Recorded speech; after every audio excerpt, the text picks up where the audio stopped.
Engkau yang tolong setiap kami mengerti bahwa Tuhan dekat dengan kami. Tuhan tidak pernah menjauh, tapi seringkali kami yang menjauh daripadamu.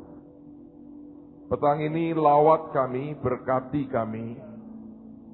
Berikan anugerah Tuhan dicurahkan dalam hidup setiap kami.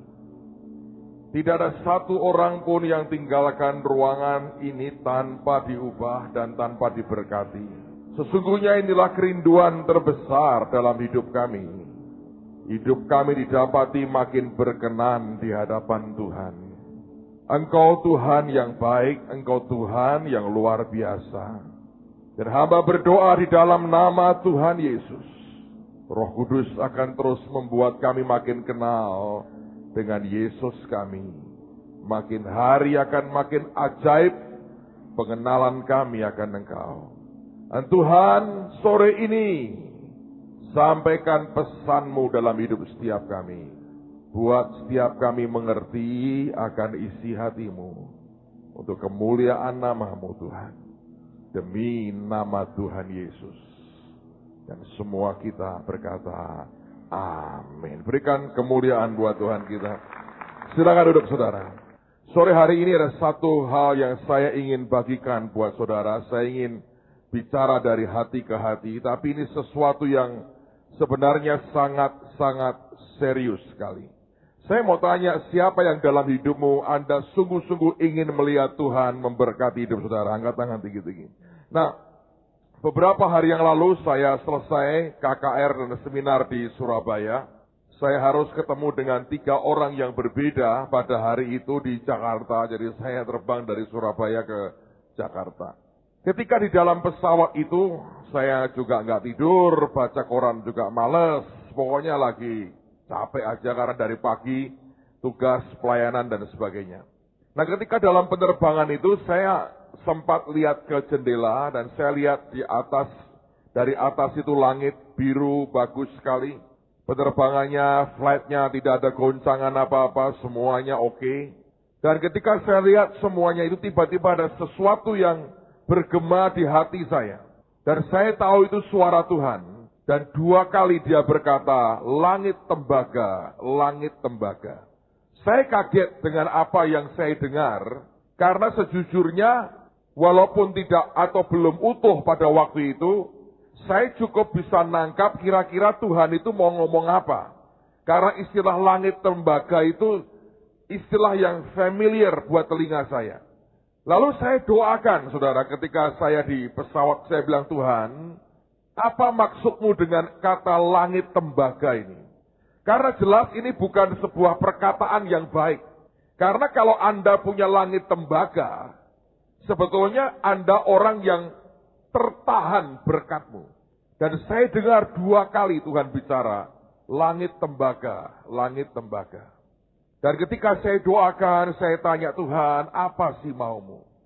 Mendadak saya ingat akan seorang saudara yang kira-kira sebulan yang lalu temuin saya. Saudara kita ini selesai kebaktian sore seperti ini datang ke belakang temuin saya. Dan dia mengungkapkan sesuatu yang merupakan keprihatinan hatinya. Saya menghargai sekali karena butuh kejelian dan kecerdasan untuk bisa menganalisa seperti itu. Kebanyakan orang tidak peduli dan menjalankan kehidupan asal-asalan dan apa adanya. Tapi jarang orang yang menjalani kehidupan dengan Tuhan sambil dia menganalisa, memelihara atau memperhatikan kehidupan ini dan kemudian belajar dari Tuhan. Nah, saudara saya ini berkata begini, Pak, saya perhatikan dalam sekian bulan pertama di tahun 2007 ini, Tuhan kerja dengan kegerakan yang ajaib sekali.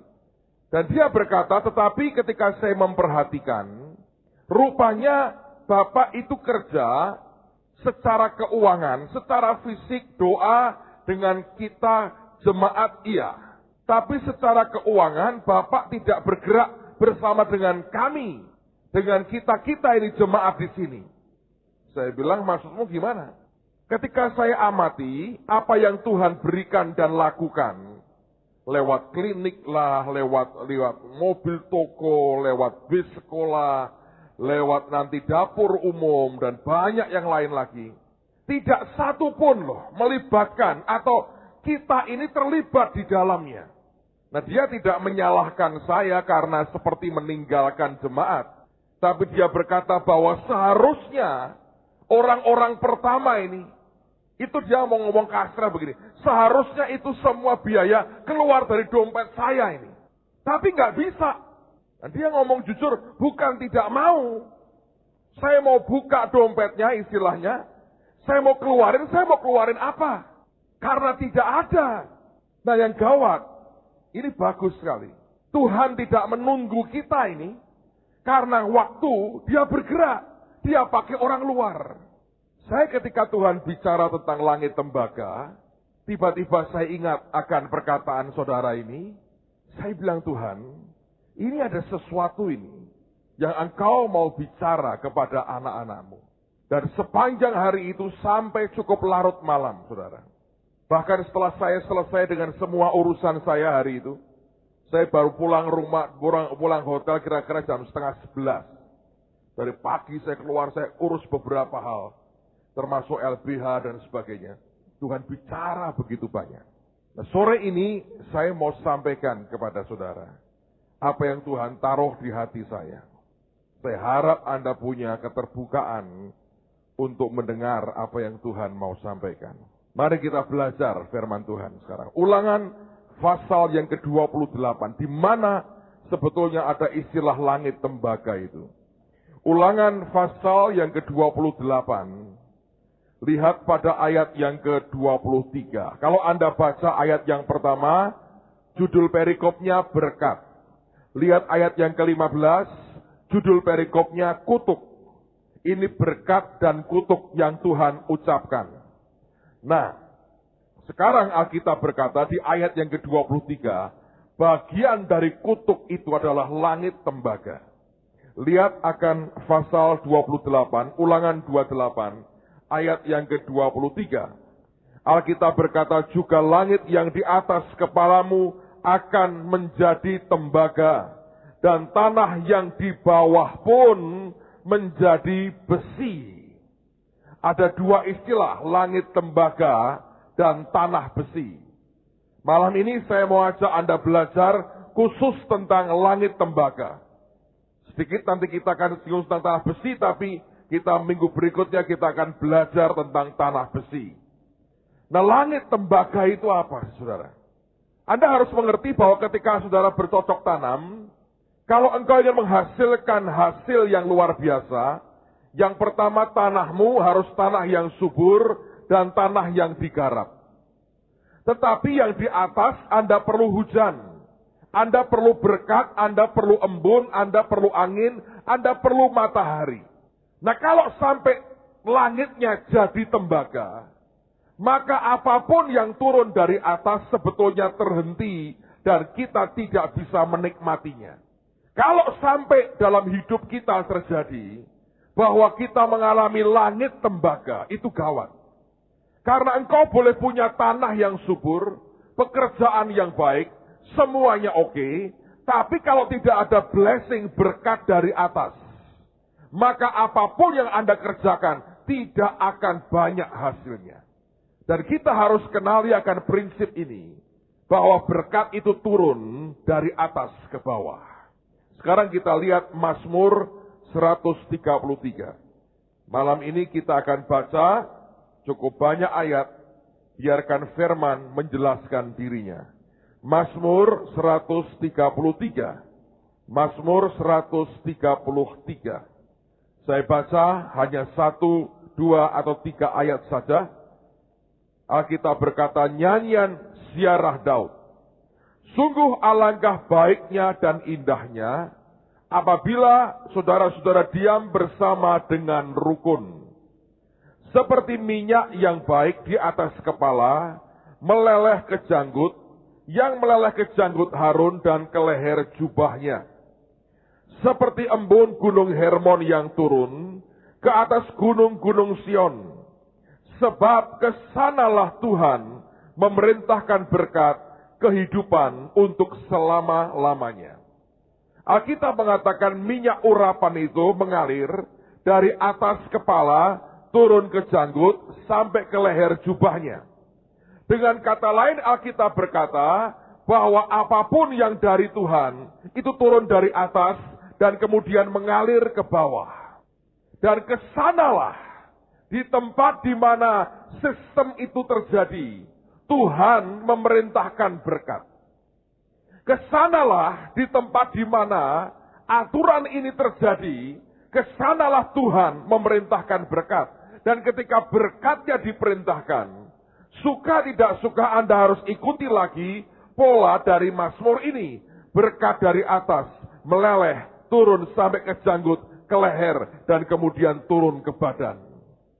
Saudara, dengan kata lain kita harus mengerti bahwa berkat itu datangnya dari atas mengalir ke bawah. Kalau sampai lagi-lagi Anda mengalami langit tembaga, maka apapun yang engkau kerjakan, blessing berkat dari atas tidak turun ke bawah sebagaimana yang seharusnya. Bandingkan dengan Ibrani pasal yang ke-7.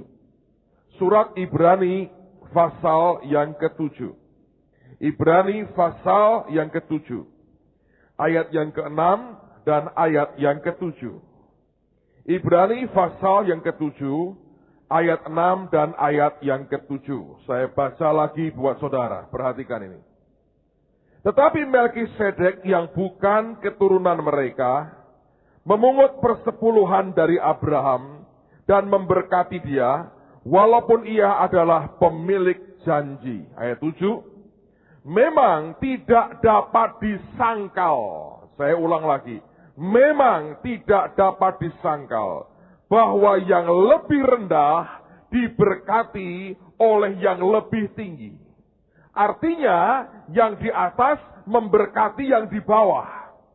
Ini sama dengan Mazmur 133. Bahwa berkat turun dari atas, turun ke bawah.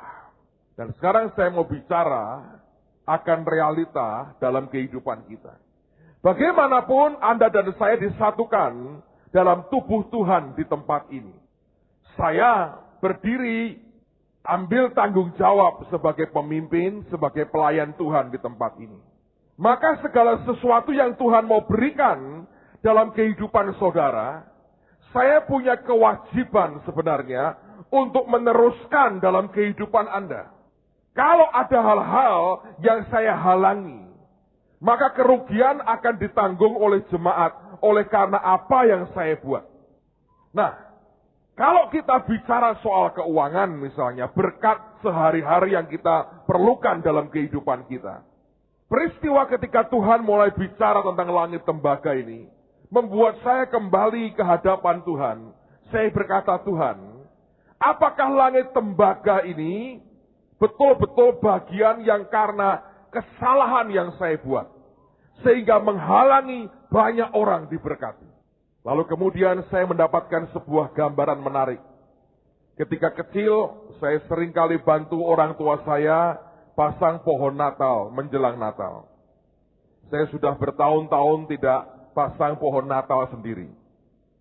Tapi pada waktu itu saya sering bantu, saya lepaskan dari tempatnya, kemudian oleh ayah saya itu dites dulu saudara. Sebelum dia lilitkan di pohon Natal yang besar, maka dia ambil akan apa itu, ujung kabelnya dicolokin di listrik. Dia mau lihat apakah setiap lampunya itu menyala. Nanti ketika beliau melihat ada sekian gerombol lampu yang mati, dia tahu bahwa itu lampu tidak dialiri oleh listrik. Oke? Lalu tugasnya adalah dia coba cari di mana sebetulnya masalahnya. Di mana yang sampai tidak nyambungnya. Kalau semuanya mati, dia akan lepas itu, ambil test pen, kemudian dia akan colokkan di situ, dia mau lihat. Ada listriknya tidak dicolokkan itu. Kalau nyala, dia berkata, soal listrik tidak masalah. Berarti trouble di sambungan tertentu dari rangkaian lampu pohon Natal itu. Dia akan cari terus di mana masalahnya. Apakah ada lampu yang konslet? Dan kalau tidak beres, dia akan lepas dan dia akan ganti yang baru. Dia akan terus cari sampai ketemu di mana konsletnya. Ketika Tuhan mulai bicara soal langit tembaga, saya mulai tanya, di mana konsletnya? Dan saya bilang, Tuhan, apakah selama ini aku ini melarat dan aku tidak diberkati? Tapi ketika saya lihat semuanya, saya berkata kepada Anda apa adanya. Saya ini orang yang punya favor, kemurahan Tuhan yang besar dalam hidup saya. Apapun yang Tuhan berikan, yang Tuhan percayakan, saya tahu bukan karena kekuatan dan kecerdasan manusia saya. Tapi karena saya dibungkus dengan favor, kemurahan dan kemudahan Tuhan. Setiap orang tahu itu. Setiap teman-teman hamba Tuhan yang melayani tahu itu. Karena yang setiap hal yang kita kerjakan, selalu ada kemudahan, selalu ada kemurahan, selalu ada blessing Tuhan. Sejak dia ajari saya untuk kenal dengan Tuhan. Dan membuat bagaimana menyenangkan hati Tuhan. Favor Tuhan, kemurahan Tuhan itu makin besar dan makin besar. Dan saya beritahu dalam kerajaan surga, kemurahan Tuhan itu tercipta di antaranya ketika engkau dikenali Tuhan dengan baik. Setiap kali Tuhan melihat hati kita dan Tuhan suka dengan hati kita, pada saat itulah Tuhan kenali hidup kita dengan baik. Begitu Anda dikenali Tuhan dengan baik, percayalah bahwa favor kemurahan Tuhan akan turun dalam hidupmu. Kerajaan surga ini seperti Anda tinggal di Indonesia. Kalau Anda dikenali seseorang yang punya otoritas tertentu, maka segalanya akan mudah sekali. Saya beri contoh. Minggu lalu saya terbang dari Semarang ke Surabaya. Pagi-pagi saya ke airport, dan kemudian di airport ketemu dengan beberapa teman, beberapa jemaat yang juga mau ke Surabaya. Sama-sama kami naik penerbangan yang sama, karena cuma ada satu dari Semarang ke Surabaya dan sebaliknya. Pada waktunya kami naik ke tangga mau masuk ke pesawat. Saya naik tangga yang belakang karena dapat duduknya di kursi yang agak belakang. Ketika saya ngantri masuk dan masuk ke pintu pesawat di bagian belakang, ada pramugari yang tidak saya kenal. Sejujurnya sekarang pun namanya siapa saya nggak tahu. Saya tidak sempat tanya namanya siapa, tidak sempat lihat di pinnya ini namanya siapa, juga nggak tahu. Tapi orang ini rupanya kenali saya, walaupun sempat keliru. Dia lihat saya dengan pede banget, dia berkata, Pak Yusak, selamat pagi. Saya bingung karena saya noleh, belakang saya bukan Pak Yusak, Pak Agus itu bukan Pak Yusak. Jadi pasti bukan saya kan. Saya bilang, nama saya Petrus, bukan Yusak. Oh iya, Pak Petrus, selamat pagi. Saya bilang, selamat pagi. Pak mau pelayanan? Iya mau pelayanan. Terus dia tanya soal seminar di Jakarta yang saya buat besok. Pak pindah ke Kelapa Gading? Ya, saya pindah ke Kelapa Gading. Tuhan berikan kita anugerah, Pak Alex Abraham pinjamin kita gereja beliau di Kelapa Gading untuk mulai besok seminar di sana. Itu bisa 3-4 ribu orang. Karena yang selama ini 1.000 sekian sudah nggak muat, mengerikan, setiap kali acara banyak orang pulang. Jadi kita pindah yang lebih gede. Ini 2 kali lipat dari yang biasanya. Bantu doa lah saudara.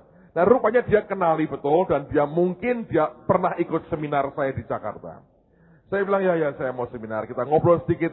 Saya terus karena di belakang masih banyak orang antri. Saya cari tempat duduk, sempitnya minta ampun, saya melipatkan badan saya duduk manis di situ. Tidak bisa protes, semua bayarnya sama, duduk dengan kursi jatah yang sama. Berbahagialah orang yang ramping dan mungil hari-hari itu. Karena Anda punya ruangan, orang seperti saya harus melipat badan dengan baik, tidak boleh bergerak. Untung cuma 30 menit. Lalu kami take off sama-sama. Semua kami bayar yang sama, tidak ada bayar yang lebih. Hanya bedanya saya dikenali. Bukan, ini belum pemiliknya penerbangan loh saudara. Baru krunya penerbangan, belum pemiliknya loh. Kalau pemiliknya, wow, naik di atap saya kira-kira saudara. Tapi sini ini baru kru loh, baru kru. Dan kru itu kan punya otoritas tertentu. Lalu kemudian setelah take off, mereka mulai bagikan makanan. Karena cuma 30 menit, diberi roti dan diberi air. Mereka dibagi dengan baik, bagi dengan baik. Saya pikir saya terima juga. Begitu sampai ke tempat saya, pramugarinya berkata begini, Pak Petrus, mau saya buatin kopi.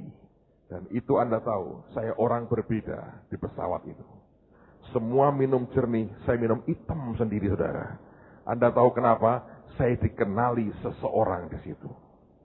Saya terima favor, saya terima kemudahan, saya terima kemurahan yang orang lain tidak terima.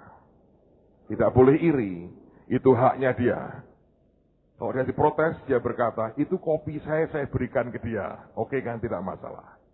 Nah, saya mau berkata buat saudara, dengan Tuhan itu juga sama. Kemurahan diterima kalau engkau dikenali dengan baik. Bukan engkau merasa kenal dengan Tuhan. Tapi ketika Tuhan mengenali hidupmu, Dia suka lihat kehidupan saudara, maka kemurahan Tuhan akan turun dalam kehidupan Anda. Nah, saudara, saya jujur berkata buat saudara, saya mengerti betul yang namanya kemurahan Tuhan dalam hidup saya itu luar biasa. Sampai hari ini saya berkata, ada kemurahan Tuhan yang ajaib. Nah, saya nggak mau cerita semuanya. Beberapa Anda bisa pingsan kalau mendengar dan tidak bisa percaya. Tapi saya mau cerita satu aja. Supaya Anda ngerti, mari kita lihat di mana sih konsletnya di mana. Saya berkata, Tuhan, dalam hidupku ini, Engkau berkati aku luar biasa. Lalu kita ada proyek pelayanan. Setiap Tuhan perintahkan, blessingnya, berkatnya luar biasa. Mestinya kan setiap kita nikmati berkat. Di mana masalahnya? Ini nanti kelak bukan satu-satunya masalah. Tapi saya pikir kita mesti deal berurusan dengan ini. Karena saya tidak ingin ada langit tembaga di atas saudara. Nah, apa yang terjadi? Bulan yang lalu anak saya mau ulang tahun. Yang gede. Kurang seminggu saya doain dia, Tuhan, anakku ini mau ulang tahun yang gede ini. Apa sih Tuhan yang bisa aku berikan, yang aku bisa lakukan buat berkatin dia. Aku pengen berkati. Kalau mereka ulang tahun, aku pengen berikan berkat sesuatu yang aku bisa, yang engkau oke, akan baik sekali. Lalu Tuhan ini ngomong begini, saudara. Anakmu itu pengen punya mobil sendiri. Kan sudah 18, jadi dia bilang, anakmu pengen punya mobil sendiri. Saya bilang, bolehlah Tuhan. Nanti aku beri.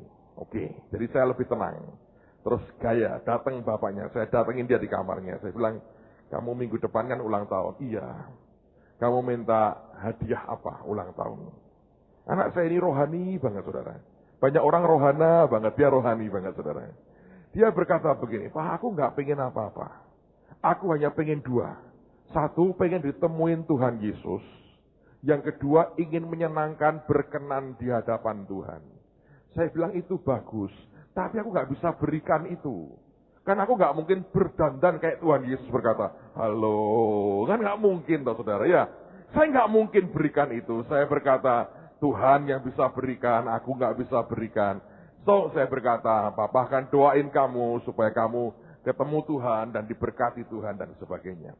Terus saya tanya, yang kamu pengen papamu berikan buat kamu apa? Tapi itu kan Tuhan. Yang papa, kamu pengen papa beri apa? Kan dia anak yang baik. Dia bilang, papa berdoa sendiri tanya Tuhan. Itu namanya menguji kepekaan, saudara. Nanti kan Tuhan ngomong aku kepinginnya apa. Kalau Anda punya anak kayak begini, haleluya banget, saudara. Kalau sampai keliru tebakanmu berkata, ternyata papa tidak peka. Lah kan gawat, saudara. Jadi ketika saya dengar begitu, saya tidak mau buat dia berdosa terlalu banyak dengan orang tuanya. Saya tembak langsung. Pengenmu mobil toh? Dia ketawa. Hehehe. Iya sih sebetulnya katanya. Oke, saya bilang. Papa sudah tahu. Dan nanti Papa doa lagi. Saya bilang Tuhan, bener loh. Dia pengen punya mobil sendiri. Dan sebagai hadiah ulang tahun. Saya bilang, kalau engkau oke, itu kan juga anakmu. Saya bilang, kasih duit dong. Saya bersaksi kepada Anda. Dalam waktunya 2 hari, Tuhan berkati saya luar biasa. Pada hari ulang tahunnya, mobilnya datang. Saya bayar kontan, saya tidak kredit, saya tidak utang 1 rupiah pun. Saya bayar kontan. Dan Tuhan berkati dengan cara luar biasa. Amen, saudara. Favor. Kemurahan. Nah, banyak orang berkata, ya karena Bapak pendeta. Cobalah Anda jadi pendeta, saya pengen lihat. Ini bukan soal jabatan. Ini soal hidup bergaul pribadi dengan Tuhan. Sekarang masalahnya di mana? Kenapa pada beberapa orang bisa terjadi langit tembaga seperti ini? Nah, saya mau tunjukkan kepada Anda sesuatu. Dengerin baik-baik. Di dalam alam rohani, blessing-nya pertama-tama itu muncul, berkatnya itu rohani. Di dalam sini. Di fisiknya nggak kelihatan. Nah, itu sebetulnya seperti saudara lihat kabel ini ya. Ini bisa bunyi ini, speaker di depan ini. Karena ada aliran listrik yang ngalir. Nah, kalau kabel baja di dalamnya ini terganggu atau putus. Walaupun luarnya kelihatannya nyambung. Ini nggak bisa bunyi loh saudara. Tangkap ya. Nah sekarang saya mau tunjukkan. Mari kita lihat Markus pasal yang ke-6. Injil Markus pasal yang ke-6. Markus pasal yang ke-6. Ayat yang pertama sampai dengan ayat yang ke-6. Ketika saya di Surabaya, seorang hamba Tuhan beri saya Alkitab yang dipakai oleh orang Yahudi yang sudah terima Tuhan Yesus. Messianic Jews. Dan orang ini punya Alkitab untuk orang-orang Yahudi itu. Jadi bahasanya bahasa lokal mereka, bahasa Yahudi mereka dipakai. Nah saya mau bacakan, nanti ada beberapa kata yang saya mau tekankan yang gak jelas di sini, tapi jelas banget di situ. Markus 6 mulai ayat yang pertama. Kemudian Yesus berangkat dari situ dan tiba di tempat asalnya, sedang murid-muridnya mengikuti dia. Pada hari Sabat, ia mulai mengajar di rumah ibadat, dan jemaat yang besar takjub ketika mendengar dia. Jadi awalnya, waktu mereka dengar Tuhan mulai berkhotbah, mulai bekerja dengan kuasanya, mereka itu takjub. Mereka berkata, wow ini luar biasa ini. Ajaib ini, ajaib, ajaib, ajaib. Mereka takjub dengan apa yang Tuhan kerjakan di dalam hidup dan lewat hidup Tuhan Yesus. Pertama-tama itu munculnya rasa takjub. Tapi kemudian apa yang terjadi? Ayat berikutnya. Dan mereka berkata, dari mana diperolehnya semuanya itu? Hikmat apa pulakah yang diberikan kepadanya? Dan mujizat-mujizat yang demikian bagaimana dapat diadakan oleh tangannya? Dari takjub, lalu mereka bertanya, dari mana ini? Nah saudara perhatikan baik-baik. Inilah namanya jalan yang merupakan penentuan. Pada saat Anda sampai di titik di mana engkau melihat roh Tuhan gerak bekerja, kekagumanmu akan muncul. Lalu akan sampai pada pertanyaan, dari mana ini? Nah, di situ ada dua pilihan. Engkau bisa melihat ke Tuhan sebagai sumber dari semuanya itu, atau saudara turun ke bawah, melihat sisi manusia dari Yesus. Yesus itu adalah Tuhan sepenuhnya, juga manusia sepenuhnya. Kita yang harus memilih, mau melihat dia secara manusia, atau melihat dia secara Tuhan. Banyak orang melihat dia secara manusia. Makanya ada banyak orang nulis buku yang gila, katanya Tuhan itu kawin sama Maria Magdalena, punya anak, punya keturunan. Itu orang gendeng, saudara. Orang gendeng nganggur, lalu orang seneng. Lalu orang baca kitab Barnabas. Kitab Barnabas itu ngawur. Anda baca ceritanya, geografisnya itu ngawur. Dia gambarkan bagaimana mungkin digambarkan misalnya, Yeriko itu lebih tinggi dari Yerusalem. Anda lihat di peta, jalani itu, Yeriko itu di bawah, Yerusalem di atas. Itu secara geografis gambarkannya aja nggak benar. Tapi orang berkata, adakah kitab Barnabas? Orang perlu dipelajari, wong gendeng nulis Alkitab, saudara. Itu maunya dia sendiri. Lalu kita dibolak-balik dengan cara berpikirnya dia. Kita yang mumet.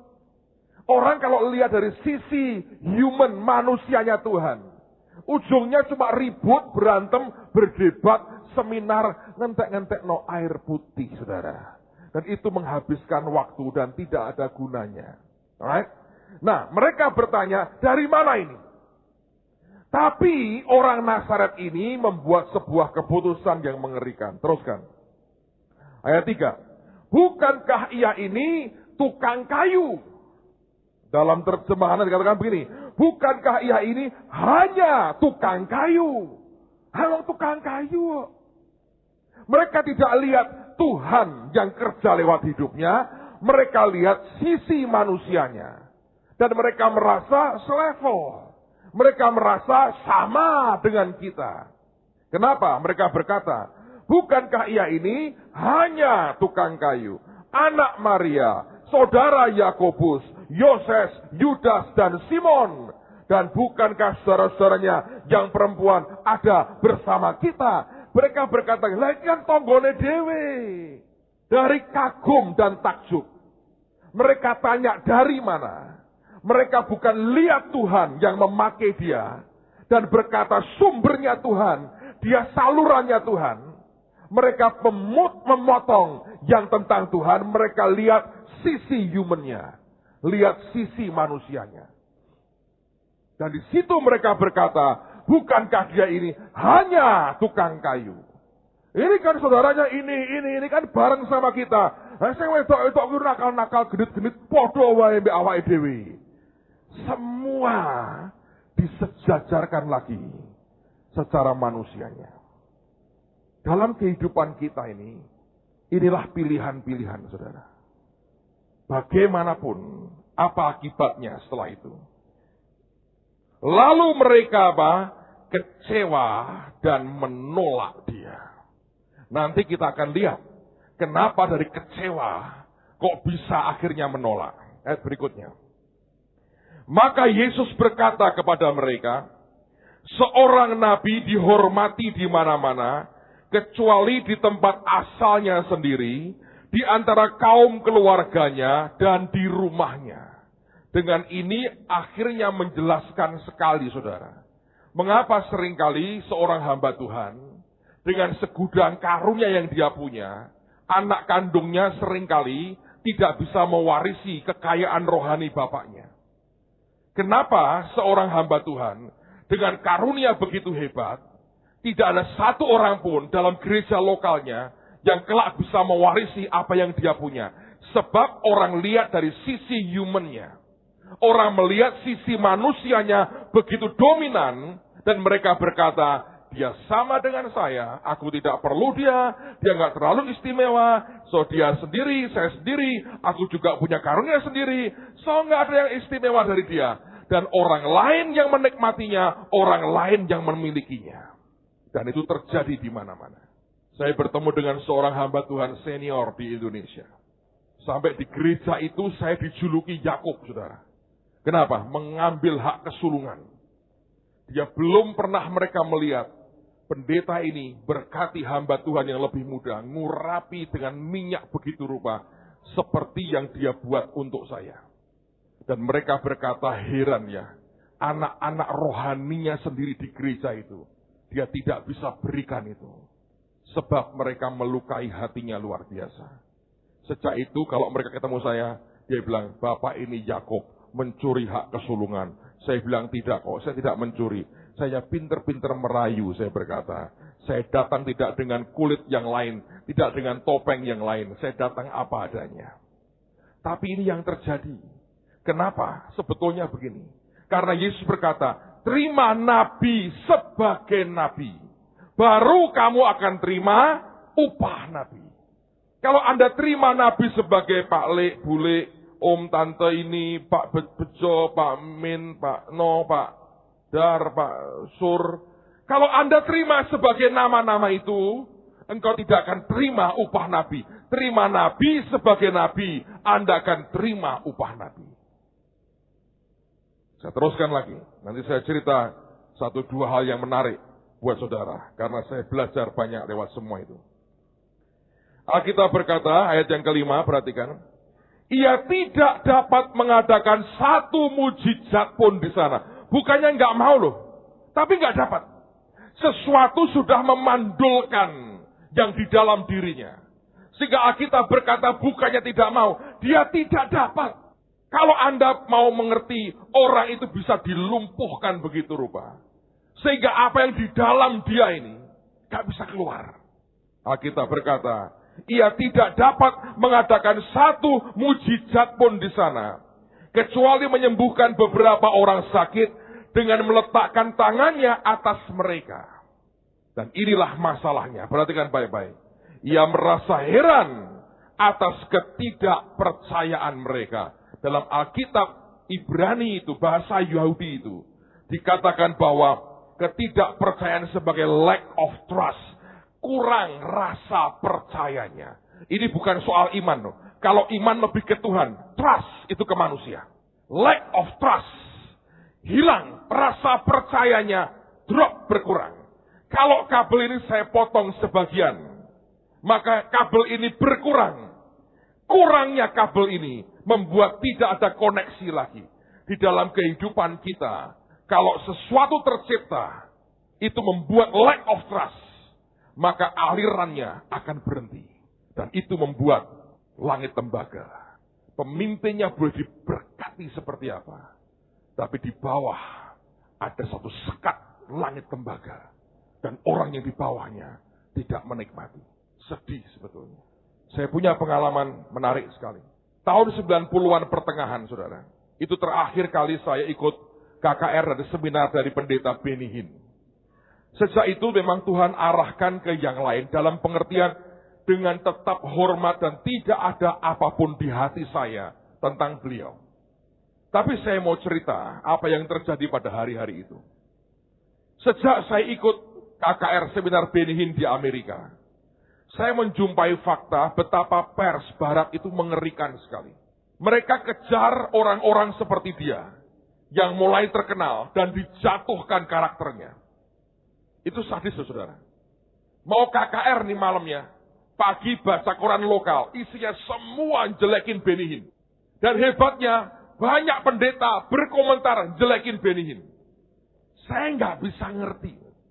Saya baru tahu Yesus seringkali heran ketidakpercayaan mereka. Hari itu saya heran lihat mereka. Ambok sudah diamlah. Tapi selalu ada aja yang negatif yang keluar. Omongan terus ada. Saya beritahu saudara. Orang-orang seperti itu tidak akan pernah sampai kapanpun dipakai Tuhan dengan karunia healing seperti Benny. Sebab langit tembaga di atas mereka. Ketika awal pertama kali John Evans ini khotbah di gereja kita, 2 orang ribut di depan saya loh saudara. Yang satu berkata ini berkat, ini firman luar biasa, ini terobosan soal keuangan. Yang satu berkata, nggak perlu begitu, ini sesat, ini ngomong duit terus. Kita sebagai orang percaya harus rohani yang kuat, tidak perlu uang seperti itu. Berantem ribut di depan saya. Terus yang tidak percaya ngomong begini, pilih mana? Jadi Lazarus yang miskin dan ke surga atau orang kaya masuk neraka.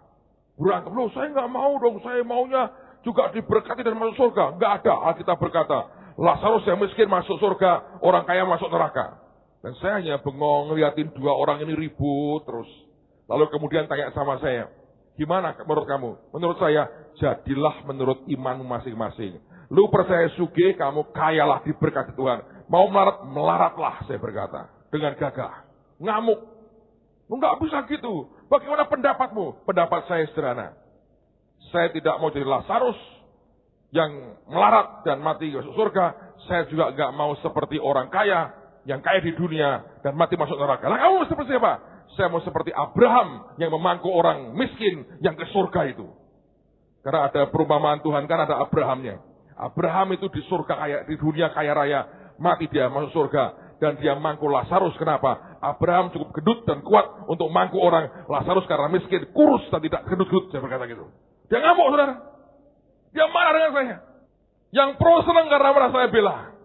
Saya beritahu saudara sampai detik ini loh. Saya kalau ketemu dia kesian banget. Susah terus hidupnya. Tapi mungkin dia bahagia. Loh, imanku terjadi toh, iman melarat. Kok bangga loh dengan itu, saudara. Samalah. Ini orang kan Benny Hinn kan mendoakan orang sakit, tumpangi tangan orang, geblak. Gitu, orang sembuh ini sembuh itu dikritik macam-macam. Dikritik teologianya, dikritik pengajarannya, dikritik pakaiannya, dikritik dasinya, dikritik berliannya. Semua dikritik. Dikritik rambutnya, segala macam. Lo kerjaan lain masih banyak, kok ngomongin terus begitu. Anda tahu, Anda sedang membuat langit tembaga sebetulnya. Lalu apa yang terjadi? Di Charlotte itu lebih sadis lagi. Ketika saya sampai ke sana, media meliput banyak hal yang mengerikan. Anda tahu orang-orang Amerika ya, dengan TV mereka, itu punya alat. Anda boleh sekian puluh meter ke sana, saya tembak, saya arahkan arah saya itu. Saya bisa dengar Anda ngomong apa. Dan dia dijebak orang loh saudara. Yang jebak siapa? Anak buahnya sendiri. Gila. Dipancing pertanyaan, supaya direkam oleh media dari sekian puluh meter. Dia nggak tahu. Dia tanya begini, loh Pastor Benny, kok kamu suka mobil Eropa? Dia naik BMW, naik Mercy gitu. Tahu ngomongnya apa? Sambil guyon ya mungkin. Apa saya suruh naik Honda? Itu direkam, saudara. Diputar di TV berulang-ulang. Saya pikir yang punya Honda di Jepang aja nggak marah kok. Tapi dibuktikan, nih lihat hamba Tuhan tidak benar. Tidak mau naik Honda. Saudara, di tengah-tengah keadaan begitu, saya ikut seminarnya Benny Hinn. TV, media ngomong begitu, saya duduk di situ. Hari pertama seminar, dia belum keluar, dia belum pelayanan. Bagaimanapun suara media yang saya baca, yang saya dengar, masuk loh di otak saya. Saya duduk, confusing. Tiba-tiba ada seorang hamba Tuhan, stafnya dia, ngomong ini ada barang, ada buku, ada kasetnya Pastor Benny yang terakhir, begini. Saya nggak minat tuh. Bagaimanapun, ini loh kena loh. Bagaimanapun. Lalu kemudian, dia ngomong begini, siapa yang menjadi partnernya Pastor Benny untuk pelayanan, Anda bisa nyumbang setiap bulan sekian puluh dolar. Saya bilang, enggak lah. Dan tiba-tiba, saya suka Tuhan intervensi hidup saya. Tuhan ngomong sama saya gini, nah, kamu ingin satu kali aku akan pakai engkau jadi berkat dan karunia kesembuhan keluar dari hidupmu. Saya kaget. Saya bilang, Tuhan, berkali-kali aku ikut KKR sebenarnya Benny Hinn. Saya tidak pernah kepingin punya karunia kesembuhan healing seperti dia. Saya mau belajar tinggal dalam hadirat Tuhan. Saya ingin belajar bawa hadirat Tuhan dalam hidupku. Karena ini orang oke banget ngajar soal Holy Spirit. Saya mau belajar itu kok Tuhan. Bukan soal healingnya. Saya suka orang disembuhkan, saya suka lihat itu. Tapi saya nggak pernah pingin sebelumnya. Dia bilang, kamu mau nggak? Saya mau Tuhan. Dan dia ngomong sama saya gini, Sarah jadi partnernya dia. Berkati. Tiap bulan sekian puluh dolar. Berkati. Saya jujur berkata Anda, bertahun-tahun saya buat itu. Tiap bulan saya kirim sekian puluh dolar untuk memberkati pelayanannya Benny Hinn. Saudara tahu apa yang terjadi dalam setahun, 2 tahun terakhir ini? Waktu kita mulai buat kebaktian kesembuhan ilahi. Anda pikir hanya dengan teriak-teriak begitu dan terjadi. Ketika semuanya makin kuat, semuanya makin luar biasa. Nanti selesai perjamuan kita akan lihat klip yang ditayu. Anda akan lihat orang pertama yang sembuh itu orang yang parah banget. Bahkan sudah sempat mati, saudara. Tapi saya belajar sesuatu. Saya bilang, Tuhan, mendadak bisa muncul seperti ini. Dan Tuhan seperti mau berkata begini. Kan sekian belas tahun lalu, nak, aku suruh kamu buat sesuatu. Hati saya bilang, Tuhan, kalau hari itu kau tidak intervensi hatiku. Kalau aku tanpa alasan, hanya karena orang berkata, media berkata, aku memutuskan hubunganku ini dengan dia. Dan aku berkata, tidak ada lagi begitu. Saya biarkan diri saya lack of trust, kecewa, dan saya tolak dia. Apa yang selama ini terjadi, tidak akan terjadi, saudara. Tidak akan terjadi. Tadi pagi Pak Mul cerita dengan saya, Anda masih ingat foto anak kecil yang 2,5 tahun tidak jalan, yang di foto Pak Ardian minggu lalu saya tunjukkan. Itu anak dari seorang lurah, saudara. Saudara tahu, begitu itu anak sembuh, Pak Lurahnya happy-nya luar biasa. Pasti toh. Kalau Anda punya anak dari kecil, tidak bisa jalan, polio, kecil kakinya. Katanya salah suntik atau apa. Kecil kakinya. Tiba-tiba saya dengar, tadi pagi itu luar biasa. Itu anak-anaknya Pak Lurah, Pak Tri. Sekarang lurahnya ngomong apa? Tiap kali nanti itu gereja ada kebaktian, tiketnya, undangannya berikan saya. Tak bagi ke warga saya, tak kerahkan warga saya ikut semua kebaktian. Terus dia bilang, saya ke gereja kemana? Kita arahkan ke tempat Pak Tri, karena paling dekat. Dia bilang, saya mau bawa rakyat saya, warga saya, kebaktian sama-sama. Satu sentuhan Tuhan, saudara. Itu bisa membawa mungkin seluruh kampung itu. Satu hari akan dengar nama Tuhan Yesus. Tadi pagi saya bilang, Tuhan, saya ingat sekian belas tahun lalu. Kalau saya biarkan itu TV dan media merusak hati dan pikiran saya. Apa yang dia terima, tidak saya nikmati loh hari ini, saudara. Saudara lihat kegerakan. Nanti Anda akan lihat itu orang-orang sudah hopeless. Keluarga-keluarga yang histeris. Melihat anaknya yang dipikir mati, hidup lagi. Dan disembuhkan Tuhan. Ada banyak ribuan orang sudah mengalami seperti itu. Hari demi hari. Dan Tuhan berkata, sebab kamu mau belajar nak ngerti. Bahwa langit tembaga tidak engkau biarkan tinggal dalam hidupmu. Pertanyaannya adalah, apakah Anda punya langit tembaga? Setiap kali ada orang ngomong sesuatu, Anda harus mesti belajar cek di hatimu. Ini merusak hidupmu atau membuat engkau makin dekat dengan Tuhan. Ini membangun langit tembaga di atasmu atau membuat engkau makin dekat dengan Tuhan. Sebab Anda tidak bisa hentikan orang untuk mempengaruhi hidupmu, kecuali engkau bisa menghentikan dirimu dipengaruhi orang lain. Tidak ada. Itu adalah pilihan yang harus Anda pilih dalam hidupmu. Saya tahu ada orang yang tadinya dengar Brother John misalnya. Dia antusias banget. Dia lakukan firman. Dia pikir, oh kalau hukumnya begini kan, tabur tua itu, saya buat ini, saya bisa. Terus terang saya berkata buat saudara, elemennya banyak. Dan saya tahu ada orang-orang mungkin di berbagai kota, dengar khotbah dari Brother John soal kelimpahan. Tadinya dia antusias. Dia khotbah kemana-mana, soal berkat, kita diberkati. Tiap kali dia ngomong soal keuangan. Tapi hari ini, kecewa. Dan tidak pernah mau lagi bicara soal keuangan. Ketika menjumpai dirinya, tidak pernah berlimpah seperti yang dia yakini. Khotbahnya dihentikan oleh fakta yang menghunjam dirinya. Kalau saya perhatikan, sebetulnya bukan salah di firmannya. Ada yang pahit di dalam, ada yang keras di atas, yang membuat sebetulnya oleh karena sikap hatinya, maka blessing tidak turun dalam kehidupan kita. Gawatnya saudara saya perhatikan, justru orang-orang yang gampang kepahitan adalah orang-orang yang dirinya sendiri sebetulnya belum mengalami breakthrough, terobosan dari Tuhan.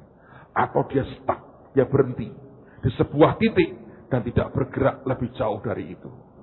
Saya berdoa supaya Tuhan menjauhkan semua kita dari itu.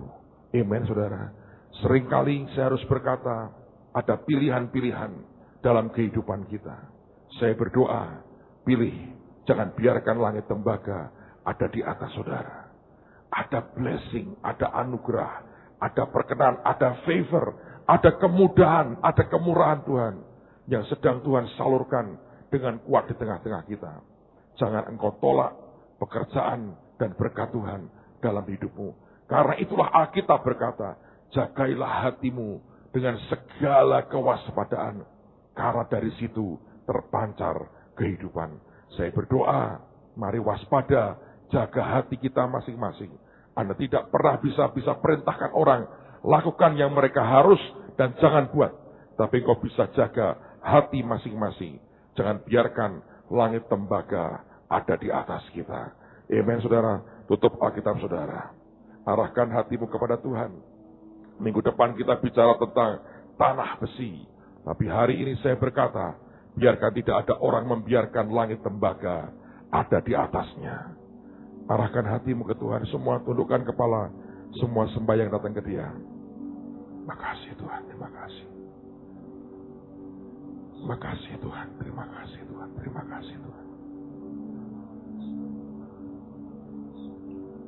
Ada beberapa orang yang dalam setahun terakhir ini tidak ada terobosan dalam hidupmu. Gak ada breakthrough, mentok aja. Mungkin gak sampai jatuh-jatuh amat saudara. Tapi kok gak bisa nerobos.